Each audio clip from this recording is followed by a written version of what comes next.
Dentre as diversas atividades do colecionismo de plantas, uma delas que muitos colecionadores curtem bastante, admiram, gostam, é até uma admiração mesmo, é do cultivo de seedlings, que são as mudinhas, ora vindas a partir de sementes, ora vindas a partir de cortes, e nessa onda dos anthuriums híbridos, essa atividade, esta prática vai ficar muito recorrente. A gente vai ver aí pessoas se relacionando nas redes sociais, nos grupos e falando desta temática, visando aí as mais diversas finalidades. E, no meu caso aqui, a principal é o prazer em si do cultivo, é o aspecto também contemplativo que se gera a partir do cultivo de plantinhas, plântulas, seedlings, mudinhas, popularmente falando. Inspirado aí no final do episódio da Maratona Jardineiros Urbanos 1, eu tive a ideia durante o processo lá para fazer a maratona a vocês, eu resolvi trazer um episódio aqui um pouquinho mais completo a respeito do cultivo de seedlings. Apresentação de 10 variedades de seedlings relacionando Anthurium, Rhaphidophora e Monstera. E Nepenthes também. Carinhas aí que faz um tempo que eu não mostro, mas que no cultivo de seedling está dando super certo quando o assunto é o quê? O desenvolvimento dos assídios, que são os jarrinhos das Nepenthes. E além dessas variedades, então, a gente vai falar aí a maneira que eu tenho cultivado. Um número pequeno aí de pessoas reclamam um pouco das caixas de umidade. A planta fica meio que escondida, não dá para enxergar direito. Só que quando o assunto é seedling e o seu desenvolvimento, recursos como caixas de umidade ou qualquer tipo de estufa que mimetize lá a condição ideal de umidade alta constante, um pouco maior, a temperatura, a luz filtrada também, tudo isso é muito favorável. Quem aí de vocês que é colecionador e não sabe o prazer que é uma muda vinda de semente ou uma muda vinda de uma estaquia ter se tornado um plantão, assim, uma planta exuberante, vistosa, madura. É realmente muito prazeroso este movimento. Vou trazer um exemplo aqui à mão rapidamente. Não sei se é o melhor exemplo em si, mas está bem à mão. Philodendron gloriose. Esse carinha aqui nasceu de uma seedling. As folhas mais antigas até já se dissolveram, já se soltaram e tal. Foram-se. E olha só, maior do que um palmo de mão aqui, já a folha mais desenvolvida, com uma lâmina foliar crescendo. E acompanhar este tipo de processo, de uma muda totalmente juvenil, até se tornar um indivíduo assim, jovem ainda, um adolescente, é muito gostoso, né? É uma coisa muito interessante. Aqui em casa, a melhor referência deste prazer, desse estado contemplativo de você observar pequeníssimas mudas, tornando-se plantas adultas, maduras, com inflorescência e tudo mais, eu vejo lá no painel paredão. Todas elas eram mudas pequenas, talvez não fossem seedlings, mas todas elas a gente teve esse acompanhamento, e isso é muito prazeroso, isso é muito interessante. Isso é também o dia a dia, o cotidiano de quem é colecionador de plantas diferentonas, exclusivas ou raras. Das 10 variedades aqui, vou começar então com as Nepenthes.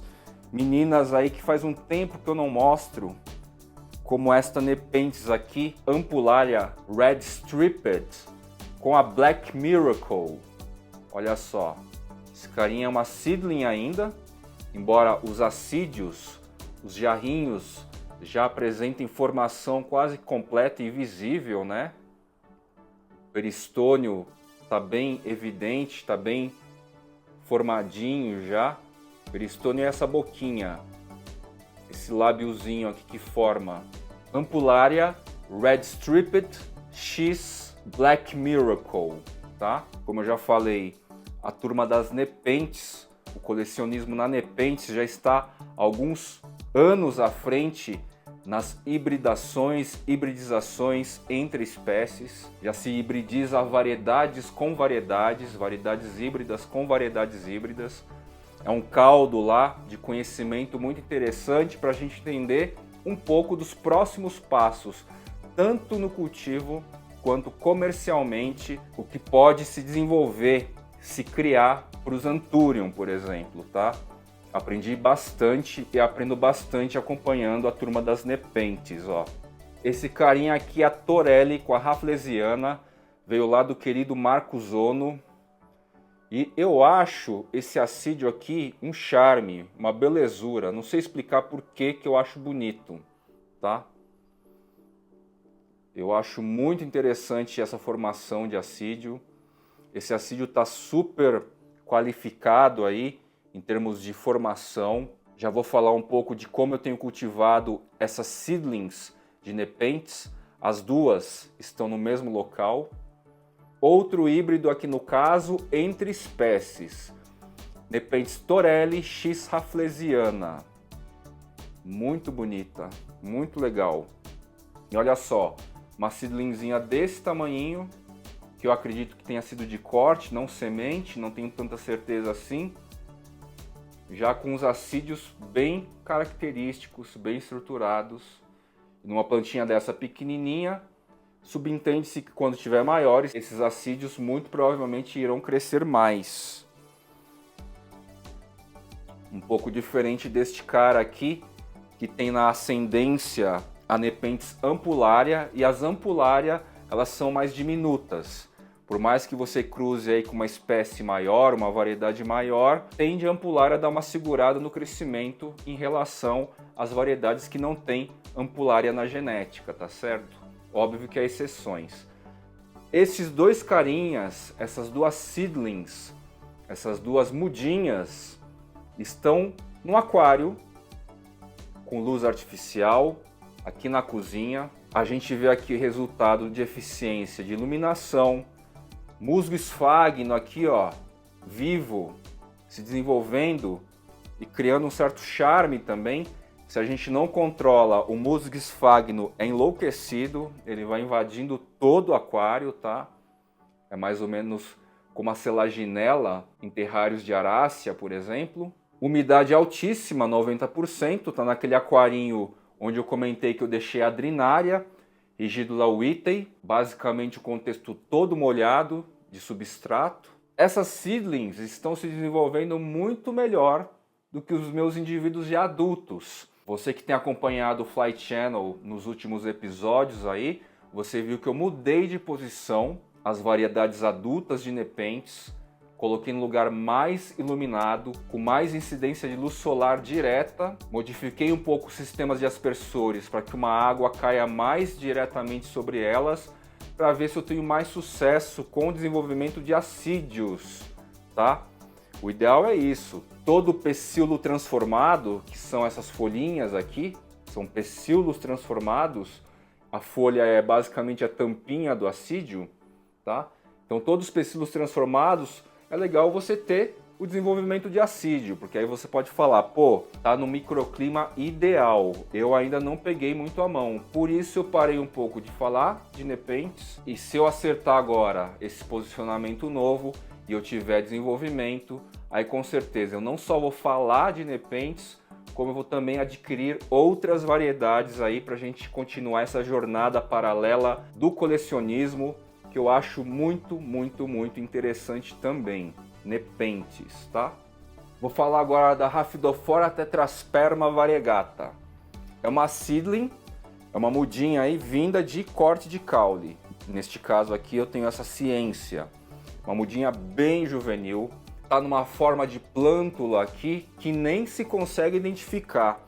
Sendo uma Rhaphidophora, ou supostamente se fosse um Philodendron, com essas características aqui, dá margem para ser muitas variedades ou espécies, né? Então é importante o quê? A gente ser bem assertivo com a procedência, para garantir que isso aqui realmente é uma Rhaphidophora tetrasperma variegata, que é o caso.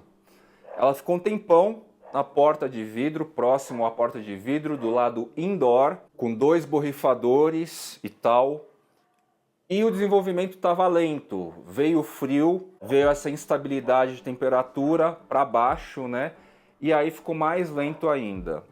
Isso foi em torno do que? 1 mês e meio, 2.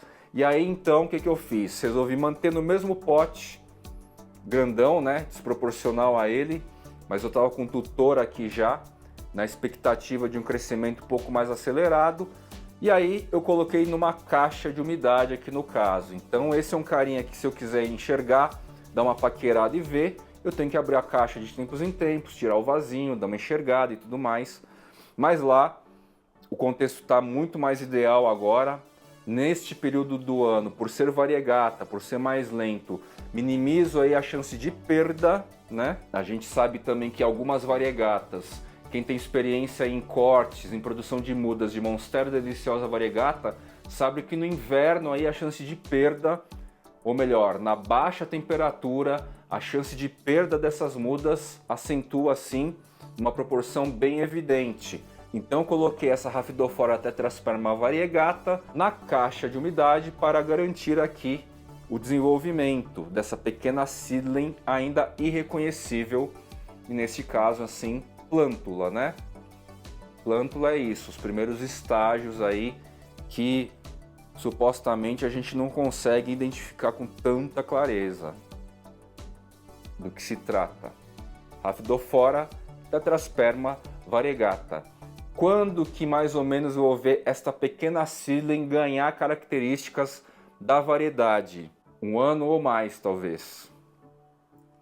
Vamos analisar aí e ver o que se desenvolve neste período frio, de intermitência de temperatura, melhor dizendo, nessas 2 temporadas de outono e inverno aí, até a chegada do verão. Se crescer alguma coisa satisfatória no outono e inverno, quando vier primavera e verão, talvez já tenha alguma fenestração, né? Partindo agora para os Anthuriums, vou começar com um aqui meio inédito aqui na apresentação de canal, não de visualização, porque vocês chegaram a visualizar en passant, sem eu citar. Esse aqui, ó, quem é? Folhinha bem redonda, é um híbrido. Híbrido de quem já? Por essa folha, já ganhando a forma de espécie ou variedade, a gente já consegue deduzir pelo menos uma das espécies. O que tem aqui? Acredito que o querido membro Nato Salles rapidamente já identificou. A gente tem Luxurians aqui. E o fato de ser bem redondinho assim, embora seja uma muda bem juvenil aqui. Qual que é o Anthurium híbrido? Uma breed que recebeu o nome devido ao formato bem redondo, lembrando uma panqueca japonesa. Ele mesmo, Anthurium dorayaki X luxurians. Uma seedlingzinha de semente, está se desenvolvendo ultra blaster bem. E se você é colecionador e que tem essa pegada de produção também, cuja finalidade aí é mais diversa possível, sabe que a caixa de umidade ou equivalentes, terrário aquário, quartos de umidade, saquinhos plásticos translúcidos, Tupperware, enfim, tudo isso vai trazer o quê? Outono e inverno, por exemplo, o efeito de dormência, o efeito de baixa umidade, o efeito do frio vai cair um tanto muito satisfatório para que essa plantinha aqui progrida neste período, e quando chegar primavera e verão, ele vai dar uma explosãozinha ainda. Então eu consigo afirmar que de repente essa seedling neste tamanhinho, até sei lá, meados do verão, já vai adquirir um formato bem característico do Anthurium dorayaki X luxurians, com certeza. Por enquanto, a lâmina foliar está bem verde, é um verde escuro, né? Mas é verde, redondo, verde escuro. O híbrido do Anthurium dorayaki com luxurians, ele fica redondinho, bem dorayaki e com a lâmina foliar bem pretona, assim, fica muito incrível. É o círculo do dorayaki, o redondo do dorayaki com a textura, as formas e a cor preta, negra do Luxurians. Muito incrível, muito bonito, híbrido em si e pano para manga aí para a gente vislumbrar outros híbridos a partir dele, né? Da Urbana Saltu, vocês lembram quando eu fiz o replant do Anthurium X Magnificum, X Papililaminum, que ela me enviou, daquelas sementinhas lá que estavam no guardanapo. Eu fiz uma sementeira vertical colada no vidro aqui, e depois eu tirei daquele guardanapo, daquele papel toalha e tal, e coloquei as primeiras 4 aqui, sendo que uma delas eu quebrei a raiz e a outra delas eu quebrei a primeira lâmina foliar. Pois é, houve uma certa aflição aí por parte de alguns seguidores. E olha só, as 4 estão inteiras. Nem sei qual foi que perdeu a lâmina foliar. Tampouco aqui eu quebrei a raiz. Já não sei mais, tá? A gente pode pressupor que essa tenha sido que eu quebrei a lâmina foliar, ó. Tem até um pecíolo zico aqui, ó, rompido. E curiosamente, a segunda lâmina foliar cresceu muito mais. Lâmina foliar de plântulas, né?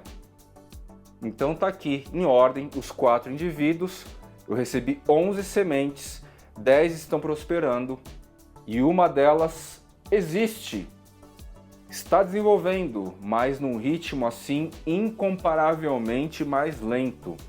Como eu falei, é bom deixar e é bom esperar, porque às vezes essa dificuldade, essa lentidão subentende aí uma variabilidade genética que vai influenciar muito na forma ou até mesmo alguma mutação aí, por isso o cara é mais lento. Então tem que aguardar lá. O cara tá bem retardatário, assim, incomparavelmente retardatário, tá? As demais todas é isso, estão com 3, 4 folhinhas. Tem este potinho com 4 e as demais 7 estão num outro potinho com esfagno, no caso, tá? Aqui é vermiculita. Então notem só um detalhe, que mesmo sendo plântulas muito fragilzinhas, muito diminutas, e eu acidentalmente estressando a partir de quebra de raiz, de quebra de pecíolo, elas persistiram. Elas são exatamente essas 4 e estão seguindo o jogo aí, cada um com a sua variabilidade genética. Trouxe em um dos episódios aí do Meu Sonho Essa Planta, um comparativo do Dorayac com este Red Crystallinum X Dorayac. Supostamente, ainda não dá para saber, eu acredito que seja, tá? Um híbrido de híbrido, Red Crystallinum X Dorayac. Por enquanto, ele apresenta todas as características de um próprio Dorayac. É uma seedlingzinha mais desenvolvida, que provavelmente veio também de um corte, de uma estaquia, e está aqui também se desenvolvendo dentro de caixa de umidade. Qual que é a condição desses caras aqui? A partir mais ou menos deste tamanho aqui, do Anthurium Dorayac X Luxurians, pode ser até um pouquinho menor, tá? Eu passo para vasinhos individualizados ou para pequenos vasos coletivos que tem uma superfície e uma fundura razoável assim. Como esse cara aqui, ó. A gente tem aqui 5 indivíduos em fases relativamente bem diferentes, ó. O mais contrastante está aqui, ó. Esse é o mais desenvolvido e esse é o irmão atrasildo aqui, tá? Eles estão lado a lado. Esse carinha aqui mais envolvido já daria para colocar num vasinho individualizado deste tamanho, ou melhor, num vasinho individualizado deste tamanho aqui. Ficaria mais proporcional. Este carinha aqui, tá? Mas, como eu estou com falta aqui desses microvasos para mudinhas, eu coloquei aqui num vaso maior e busquei dar o máximo de espaçamento simétrico entre as mudas. Então as raízes vão ter seus espaços aqui para poder ter um crescimento, e a partir daí, obrigatoriamente, vai ser ideal colocar em vasos individualizados para que a gente tenha o máximo de crescimento no período lá. se eu mantiver muito tempo aqui, vai chegar uma hora que inevitavelmente esses irmãos aqui vão brigar por espaço. E essa mudinha micro aqui que está trasilda também, se bobear, se eu não tomar uma providência, ela vai ficar sufocada perante os demais e vai perecer, vai falecer, tá? Então a gente tem que ter certas atenções assim desse tipo. Aproveitando aqui então, eu estou falando de seedlings, no espaço coletivizado aqui do Anthurium Forget X Luxurians, que veio do querido amigo Bruno Amaral Game Jungle, aplicativo Game Jungle. Ele mesmo provocou a polinização, planta matriz o Forget, planta doadora do pólen Luxurians, e ainda está com características de plântula, né? Começa a ganhar um pouco de carinha de Luxurians, mas dá para confundir ainda. Uma das minhas preciosidades aqui, se desenvolvendo super bem, essa lâmina foliar já despontou aqui e subentende que o substrato está legal, que as raízes possivelmente estão legais. Anthurium HU, King of Spades, mostrei ao final da maratona esse cara, tá certo? Ainda a gente não consegue identificar claramente, embora quem tenha o King of Spades possa até já imaginar. Mais um carinha que está na caixa de umidade. A equivalência é terrário aquário, plásticos translúcidos sobre o vasinho e fechando aqui embaixo. Mas aí, Fly, por que você não testa uma dessas mudinhas na estufa úmida? Porque assim, na minha estufa úmida eu tenho passagens e assim corrente de ar. Existe algum nível de dispersão, não tanto quanto o rack da sala ou até mesmo a cozinha, mas existe algum nível de dispersão. Como as seedlings são supostamente mais frágeis, eu prefiro condicionar num ambiente que me garanta o quê? Constância, frequência, umidade alta é o fator preponderante, é o fator que eu quero aqui que persista frequentemente? Sim, umidade alta é o fator mais preponderante para todas as variedades ou para a grande maioria que a gente tem no nosso rolê de colecionismo de aráceas, tá? Caixa de umidade é garantia certa, sim. Fora que, para seedling também, a intermitência de temperatura, tudo indica que a partir de amanhã ou depois comece chuvas e frio, vai baixar a temperatura. Se eu tirar esse carinha e colocar lá e eu tiver essa baixa de temperatura, é quase certo que a folha mais antiga, pelo menos ela, vai pro beleléu, vai amarelar e tudo mais. Se também não for mais do que isso, tá? Para que essa sofrência se dá para eu ter recurso aí para a bichinha se desenvolver bem? Então eu vou tratando dessa forma aí até que ela adquira um tamanho mais razoável, tá?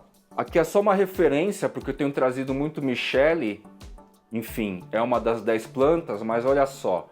Quando este Anthurium cristalino peltado do rei Anthurium chegou aqui, ele estava mais ou menos desse tamanho. A diferença de tempo de chegada de um para o outro foi de 2 meses. Então eu subentendo que daqui 2 meses mais ou menos esse cara vai estar assim, em caixa de umidade ainda. Esse cara tá quase, na minha visão, tá quase já propício para eu deixar, por exemplo, na estufa úmida. Ele já está com uma estruturinha já mais legal e tal.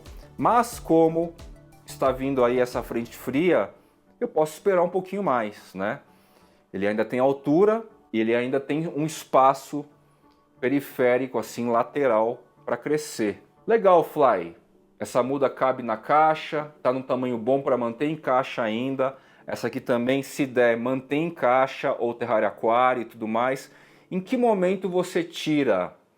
Em 2 momentos, ou quando a planta já atingiu aí uns 25 centímetros, 30 centímetros, que é mais ou menos a altura média das caixas de umidade, ou quando eu percebo que a muda já está num porte interessante, em termos de caule, ó. Esse caule aqui tá quase, tá metade de um dedinho, vai. Vou trazer aqui 2 carinhas do rei Anthurium que eu acabei de tirar de caixa de umidade, para vocês compararem e notarem o porte médio que eu já sinto ok assim, mesmo na intermitência de temperatura, já vejo que tá legal assim, que o bicho já vai aguentar uma realidade um pouquinho mais rústica. Pouquinha coisa mais rústica. Por coincidência, são dois indivíduos também vindos do Rei Anturium. Olha só o porte. Os caules aí já estão com o tamanho de um dedinho, vamos dizer assim. A grossura de um dedinho. Um pouquinho mais. E olha só que interessante. Esse X Portilloy aqui. Não tinha notado isso, mas depois que eu tirei, ó, o efeito da mudança de clima. Do muito úmido para a estufa úmida, do úmido constante, ó, para a estufa úmida. Sentiu, basicamente ressecou as 3 lâminas foliares mais antigas.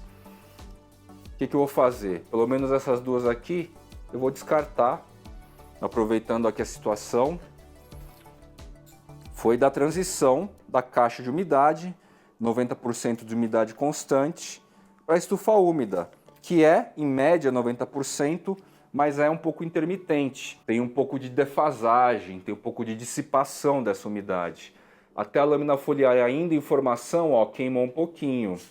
Então, ó, o Anturium X Portilloy, no caso, sentiu mais a transição, tá?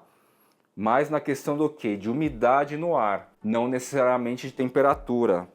A gente literalmente observa, ó, que essas folhinhas ressecaram e não queimaram, elas meio que desidrataram mesmo assim, por causa de umidade.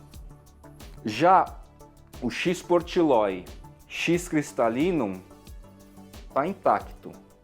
Isso por causa da genética do Crystallinum, que é um pouquinho mais resistente. Inclusive, ó, essa laminazinha foliar em desenvolvimento aqui no meio, não sei se vai dar para ver, ela estava escondidinha e já cresceu um pouco mais.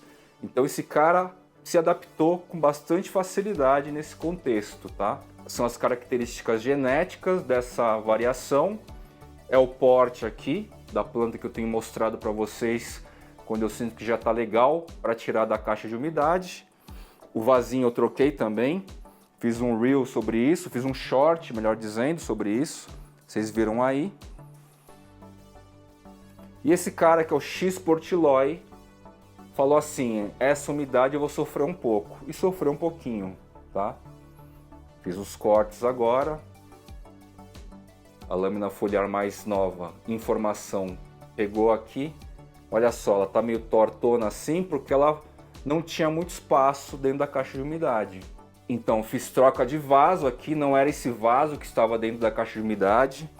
Era um vaso mais ou menos neste padrão aqui. As saídas estavam ligeiramente apertadas e mais ou menos nesse porte elas foram retiradas para um habitat mais amplo aí, mantendo mais ou menos as condições climáticas, tá?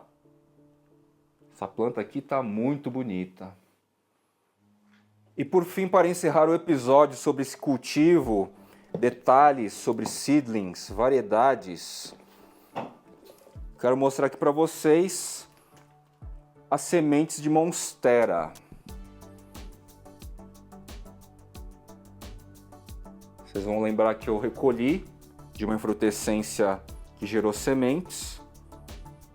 Todas aqui estão se desenvolvendo, realmente todas, algumas bem atrasildas, como essa aqui, está com uma geminha, mas está bem atrasada, e outras mais adiantadas, como essa aqui, né? Cada indivíduo com as suas características. São plântulas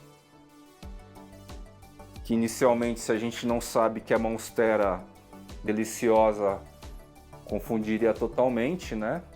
Tá numa própria caixinha de umidade dela aqui, cuja altura está um pouco baixo já.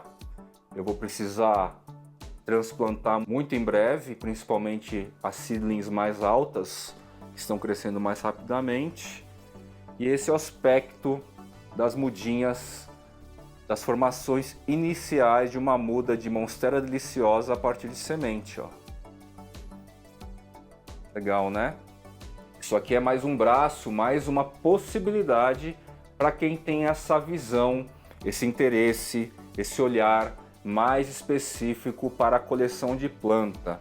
E qual que é a finalidade de ficar fazendo esse tipo de coisa? Me parece ser bastante interessante a gente acompanhar todo o processo de uma matriz, por exemplo, e ocasionalmente, no meu caso, eu ver que uma das infrutescências gerou sementes, eu fazer a colheita, eu lavar sementinhas, trazer para cá, ver o desenvolvimento, supostamente dar essas mudas, supostamente a gente ter aqui, embora a amostragem seja bem pequena, quem sabe nessa amostra pequena aqui não nasça alguma coisa variegata, tá?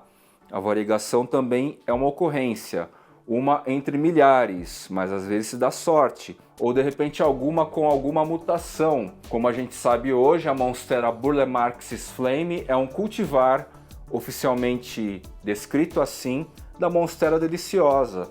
Então um desses carinhas, embora a amostragem seja pequena, pode sair com a formação de uma Monstera burlemarxis flame? Pode. A ocorrência é pequena, mas pode. Pode sair variegata? Pode. A ocorrência é pequena, mas pode. Tá certo? Então essas foram algumas ideias, referências, pensamentos, práticas que nós colecionadores de plantas, especificamente aqui no caso das aráceas e das nepentáceas também, as nepentes, a gente pode ter aí para agregar no contexto de colecionismo, tá legal? Você que coleciona planta e tem uma curiosidade para fazer testes assim, seja muda a partir de estaquia, seja de sementinhas aí que estão na infrutescência do seu Anthurium, estão aí algumas referências, é uma prática gostosa, é terapêutico, a higiene mental é certa, o sentimento da relatividade do tempo quando a gente está cultivando é evidente. Quem é colecionador aí, quem cultiva sabe do que eu estou falando. E tem aqui o aguardo, né? No caso da Monstera deliciosa é rápido. Tem outras variedades aí que, Jesus Cristo, viu? Demora muito, mas muito mesmo. Mas também faz parte do rolê. O aguardo, a paciência, uma das virtudes também do colecionador. Vou ficando por aqui em mais um episódio do Jardineiros Urbanos pro Fly. E vou agora lá voltar as bichinhas para suas casinhas. Valeu e até o próximo!